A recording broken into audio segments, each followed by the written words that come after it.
با سلامی دیگر باره از دفتر مرکزی رادیو آزادی در پراگ بازم شالوگل خوجه هستم، چون همیشه در همین ساعت و همین وقت در روبروی شما تا اینکه سرخط خبرهای مهمترین تاجیکستان جهان را به سهم شما برسانم. از آن حالا ساعت با وقت پراگ 10:01 است و با وقت دوشنبه 1:01 و باوری دارم که حضور با گوش و هوشتان ما را بشنوید تا ببینید که در دنیا و در تاجیکستان چی میگذرد. البته چون همیشه ما بعضی از این خبر و گزارش رو که حالا من برای شما معرفی میکنم در برنامه خبری که بعد از کمتر از 3 ساعت دیگر تقدیم شما میشود، ساعت 1 با وقت پراگ، یعنی برای شما مفصل قصه خواهیم کرد. البته شروع میکنم از خبری که شاید فکر میکنم برای مهاجرین تاجیک خیلی مهم است، چون اکثریت اونها در روسیه قرار دارند. این هم است فرود اضطراری. صبح امروز بیش از 100 مسافر مسیر مسکو خوجند هواپیمای تاجیک ایر نتوانستند طبق نقشه به مکان برسند. هواپیما بنابر مشکلات فنی دیگر بار در فرودگاه دم دید و نشست. هنوز هواپیما پروازش را اثر نگرفته است و سبب نقصان و سرنوشت مسافران این هواپیما را در برنامه خبری برای شما دوستان عزیز بعداً قصه خواهیم کرد.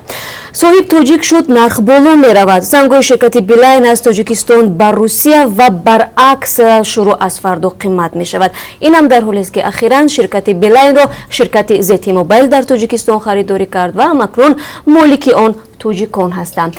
باید گفت که شرکت بیلاین که 4 شرکت بزرگ مخابراتی در تاجیکستان است که نزدیک به 4 بازار را زیر دست دارد و بازم اگر برگردیم به مهاجران تاجیک، بیشتر مهاجران در روسیه از همین شرکت استفاده میبرند. خب به تفصیلات را شما در برنامه خبری خواهید فهمید.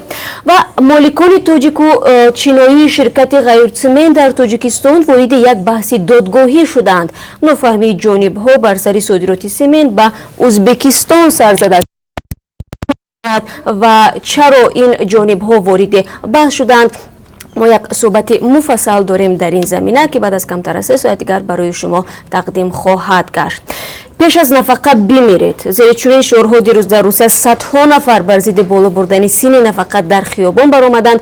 نیم ماه پیش حکومت با پارلمان روسیه طرحی را پیشنهاد کرد که تا 10 سال دیگر بالا بردن سین نفقه را در آن کشور در نظر دارد.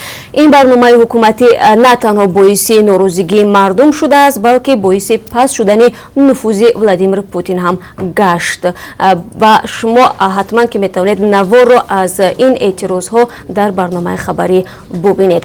مجازات با سیم و لطکوب بیرحمانه پدران در دختران دوگانه که 10 ساله با جراحت‌های وزنی به بیمارخانه انتقال داده شدند. سبب لطکوب نیز این بوده است که آنها بدون اجازت به بیرون برآمدند.